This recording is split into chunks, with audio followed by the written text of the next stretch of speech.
Pas des semaines d'années, comme Moïse a enseigné cela dans Lévitique 25, le verset 8. Donc Lévitique 25 parle ou explique les 70 semaines de Daniel. Donc, comme je l'ai dit, il s'agit de 1 an, 2 ans, 3 ans, 4 ans, 5 ans, 6 ans, 7 ans. Ça fait une semaine d'année. Non seulement ça fait une semaine d'année, mais ça représente un chandelier. Est-ce que vous êtes là? Ça fait une semaine d'année, non? Parce que c'est 7. Mais ça représente quoi? Ça représente un chandelier. Un chandelier. Vous connaissez ce qu'on appelle un chandelier? Vous connaissez un chandelier? Est-ce que vous connaissez un chandelier? Ça représente un chandelier à 7 branches. Donc le chandelier parle du temps. Quand tu vas lire Apocalypse 1, le verset 20 là, il dit le mystère des 7 étoiles que tu as vues dans la main droite. Et puis encore dit, le mystère des 7 chandeliers d'or. Donc les 7 chandeliers d'or sont un mystère. Le mystère des chandeliers, c'est que le chandelier représente le temps. C'est soit dit ce matin qui nous dit ça. Amen. Que le chandelier là, lui, il va représenter quoi?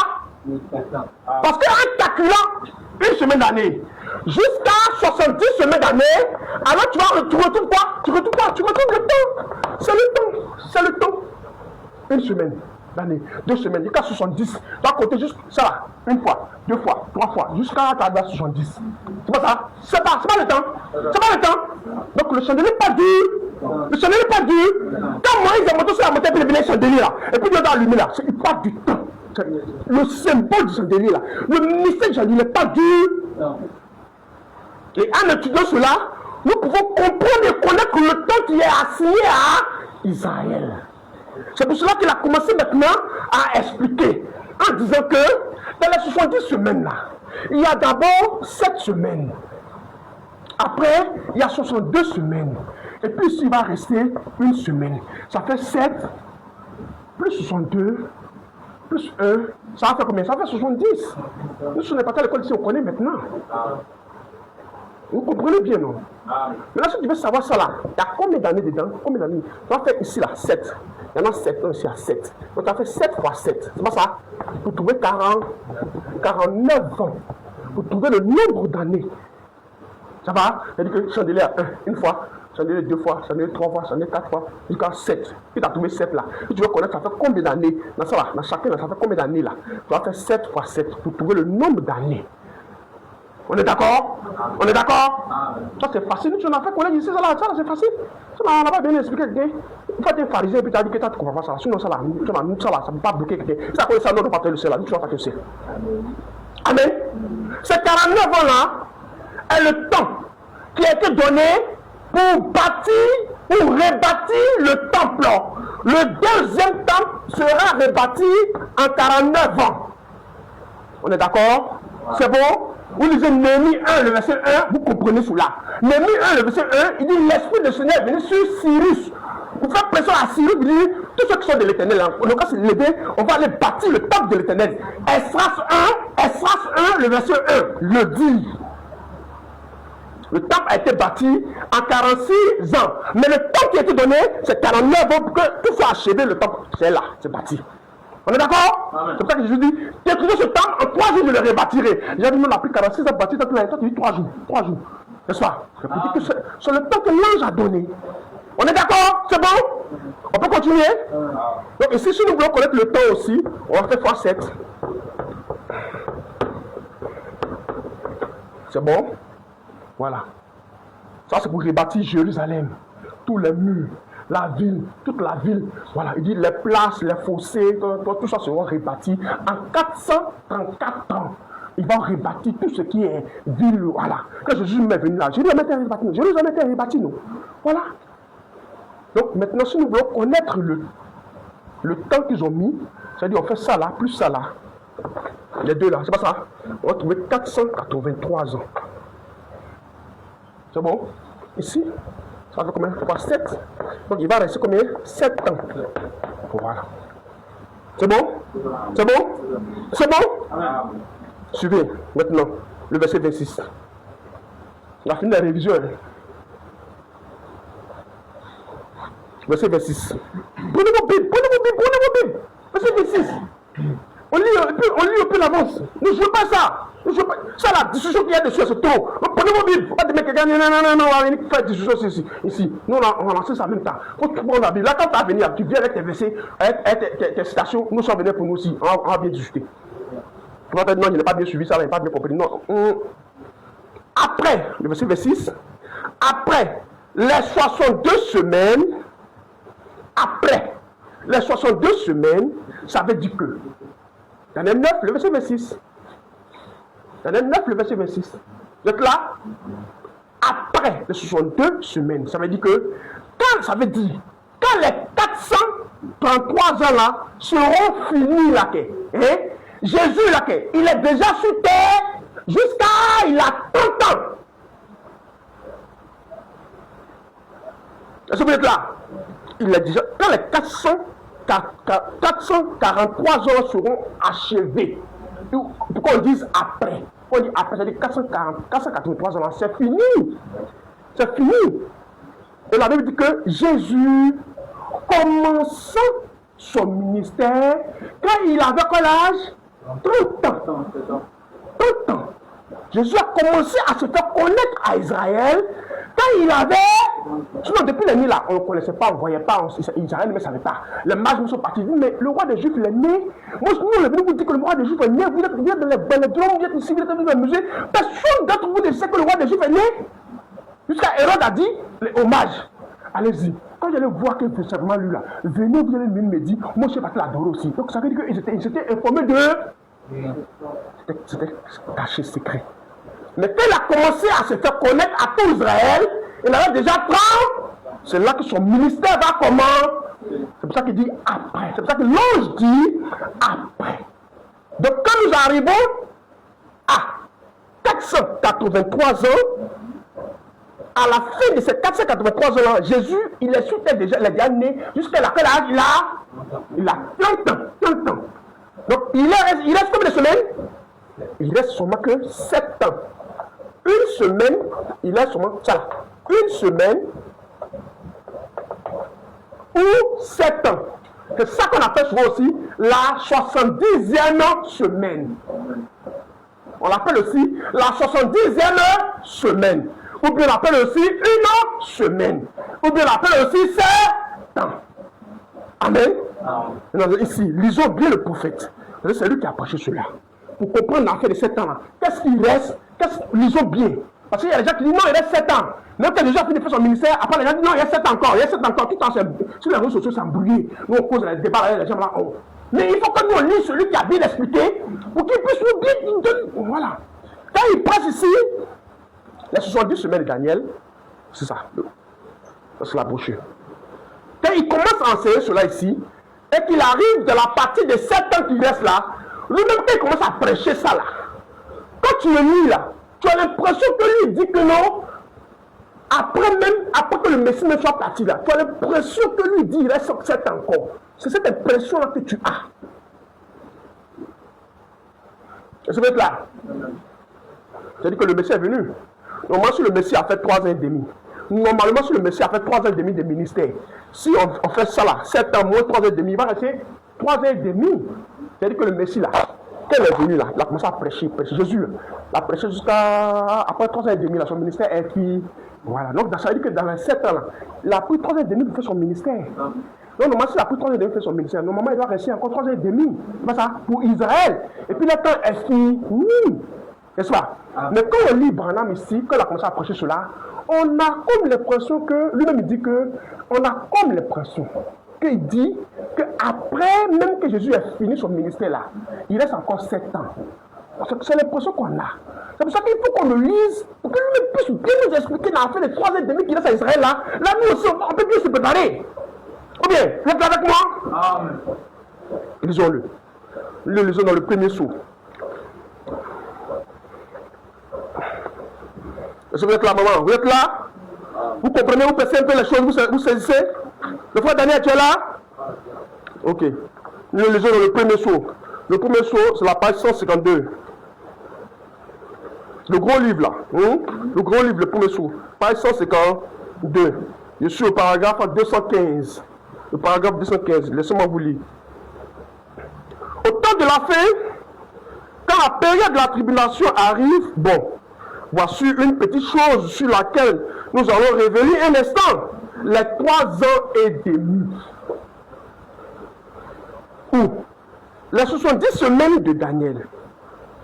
La dernière moitié des 70 semaines de Daniel, c'est-à-dire 3 ans et demi. Bon, nous, combien se souviennent de ça dans les âges de l'église? Il enseigne cela dans les âges de l'église. Combien se souviennent? L'assemblée dit Amen. Vous aussi répondez Amen. Parce qu'on a parlé ça le jour passé. Vous vous souvenez, non? Non, ne jouez pas ça.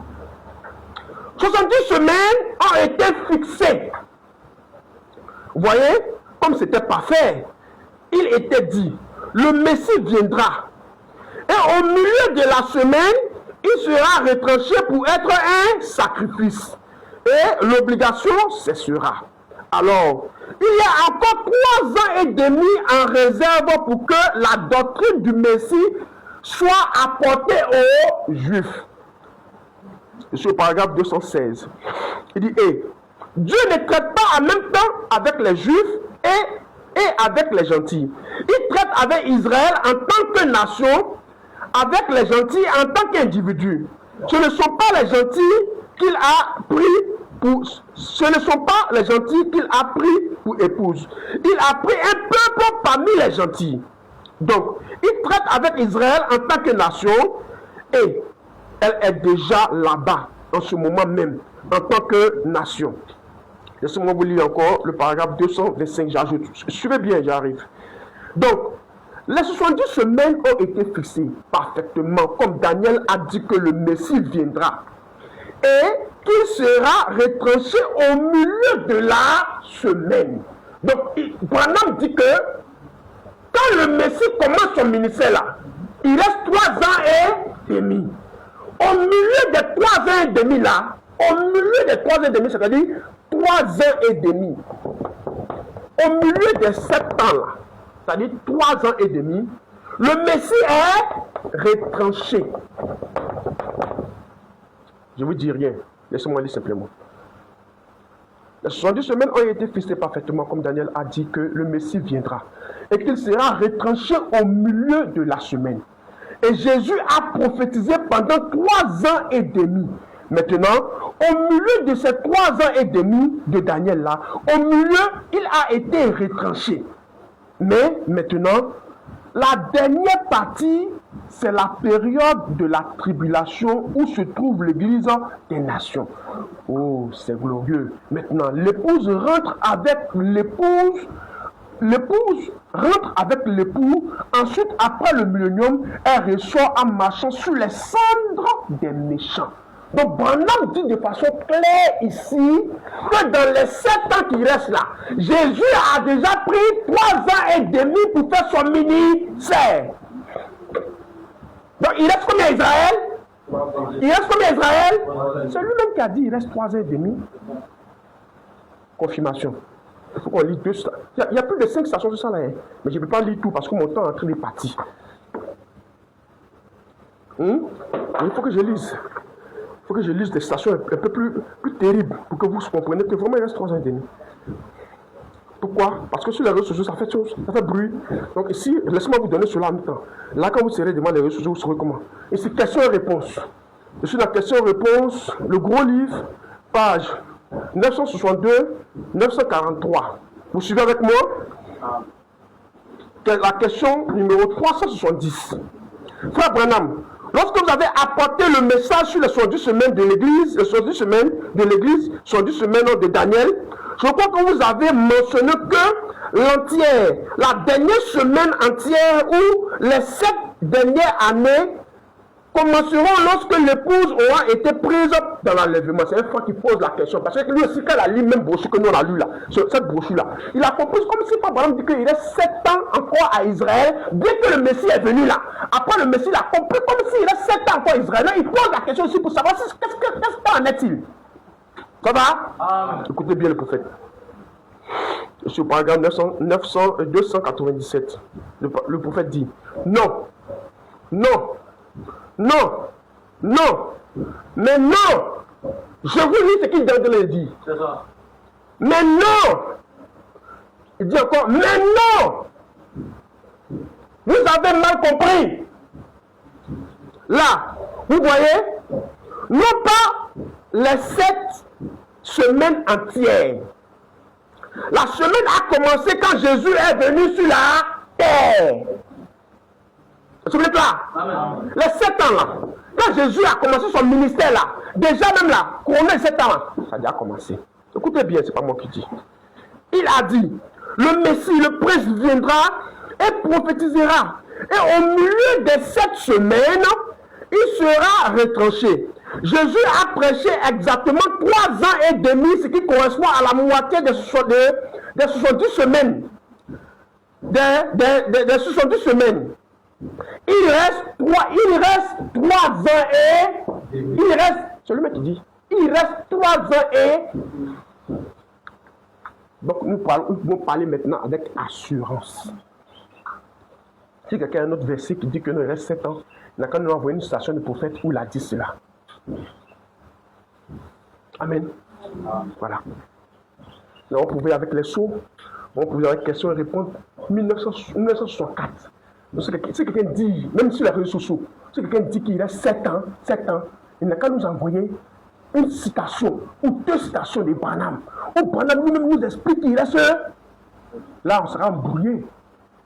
On sera embrouillé parce qu'il ne peut pas dire ici qu'il reste 3 ans et demi pour Israël. Et puis, n'est-ce pas? Parce que moi, j'ai pris les 5 stations où il dit qu'il reste 3 ans et demi pour tous les 5. Mais j'ai trouvé seulement que 2. Nous faisons le débat, hein. Nous ne sommes pas fermés. Si quelqu'un il voit que ce que nous prêchons n'est pas conforme à la parole, étant donné que nous sommes en direct, si ce n'est pas conforme à la parole, il vient en confrontation avec ces citations. Voilà. On va lire ces citations, on parle pas, on lit ces citations en ce moment, c'est que c'est les à la maison. Parce que nous voulons être dans la vérité. Nous voulons apporter la parole sans rien retrancher, sans rien ajouter, comme la voix du 7e ange l'a apporté. Afin que cela puisse produire des fils et des filles de Dieu, sans hybrider la parole, mais donnant la parole de façon pure. Vous êtes là? Amen. Donc, ici, retournons à Daniel. Et on peut reprocher bien Daniel 9, on a toujours donné 9, le verset 26. Donc après les 62 semaines, et Ouin sera retranché. Il n'en aura pas de successeur, n'est-ce pas? Nous retrouvons cela, nous retrouvons l'accomplissement de ce verset, et Ouin sera retranché là. Nous retrouvons l'accomplissement de ce verset là dans Matthieu 27, le verset 20. Prenons Matthieu 27, le verset 20. Vous êtes là? Ne soyez pas paresseux, suivez avec moi, soyez dynamique. Matthieu 27, le verset 20. Parce que nous devons voir à quel moment l'agneau a été, le Messie a été retranché.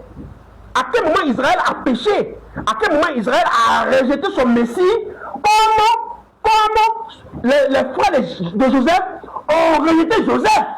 Parce que la même histoire de Joseph là, c'est la même histoire de Jésus. Parce que Joseph était un type du Seigneur Jésus-Christ. C'était ce passage de Joseph là-bas là.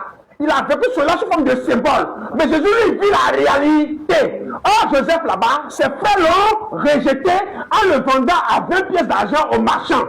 Et Jésus ici, lorsqu'il naît ici, au milieu des Juifs, il avait dit, car la parole est venue sur les siens. Et les siens ne l'ont pas reçu. La partie qui dit qu'ils ne l'ont pas reçu là, comme Daniel dit, et où sera rejeté là. C'est ce que notre Bible dit ici là. Vous êtes là? Vous saisissez? Matthieu 20, Matthieu 27, le verset 20. Vous êtes là? Les principaux sacrificateurs et les anciens persuadés à la foule de demander Barnabas et de faire périr Jésus.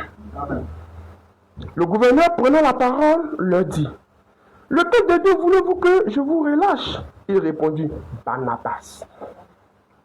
Pilate leur dit, que ferai-je donc de Jésus qu'on appelle Christ? Tous répondirent, qu'il soit crucifié.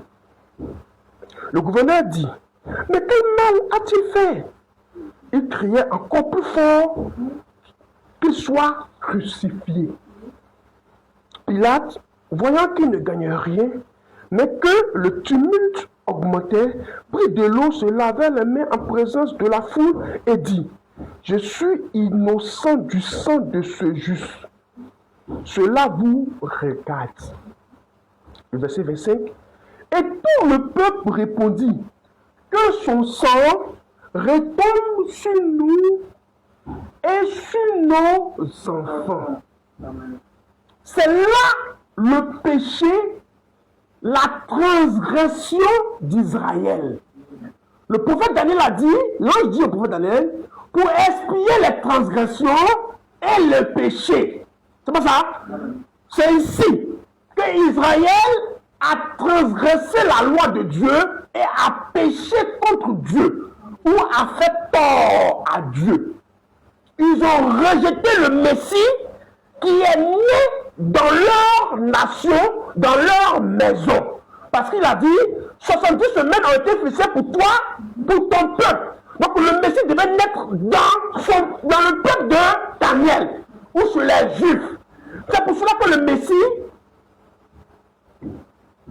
c'est pour ça que les musulmans là, ils ont tort. Lorsqu'ils disent que Deutéronome 18, le verset 18, s'applique à Mohammed, ils ont tort. Parce que Deutéronome 18, le verset 18 dit, l'Éternel suscitera un prophète du milieu de toi. Un prophète comme toi, Moïse, il va le susciter du milieu de toi et puis de ton peuple. Je ne peux pas le faire, le lire tout cela, mais je vous cite pour que vous compreniez. Amen. Cette portion des Écritures de Deutéronome 18 là, le verset 18 là, va avec le livre de Daniel 9. Lorsqu'il dit que 70 semaines ont été fixées sur ton peuple, et c'est dans ces 70 semaines là que le Messie va naître au milieu de ton peuple. Donc, il est en train de dire que le Messie là, il sera un prophète. Comme Moïse a dit que l'Éternel va susciter un prophète au milieu de toi, Israël. Le prophète dont parle Moïse, c'est le même que Daniel a appelé le Oué, le Messie. Donc le Messie, c'est le prophète. Amen. Comme Moïse. Amen. Et ce verset-là, selon Deutéronome 18, le verset, c'est pour ça que la femme dit à Jésus, dans Jacques 4, je vois que tu es prophète. Je vois que tu es prophète. Il n'en a pas parlé de prophète parmi nous. Mais quand tu me parles comme ça par les discernements que tu me disais que j'ai 5 maris, le 6e mais n'est pas mon mari, je commence à voir que toi tu es prophète. On attend le Messie. On sait que le Messie viendra. Parce que le Messie sera selon Deutéronome 18, le verset, ça ne peut pas être Mohammed. Ça ne peut pas. Parce que ici, Daniel 9 le cale déjà. Ça ne peut pas être lui. Le Messie est un prophète. Il est même plus qu'un prophète. Est-ce que vous êtes avec moi? Le Messie n'est pas seulement un prophète. Le Messie n'est pas seulement un prophète. Le Messie est aussi le roi des rois. Laissez-moi vous donner des versets. Il est un prophète selon le Deutéronome 18, le verset 18. On est d'accord? On est d'accord? Zacharie 9, le verset 9. Je vous lis simplement ça. Qui est le Messie? Parce que tu dois connaître qui est le Messie. On dit le Messie, le Christ, le Oué. Mais toi, tu dois connaître qui il est. Zacharie parle de la même personne. Suivons ici. Zacharie 9, le verset 9. Est-ce que vous êtes avec moi?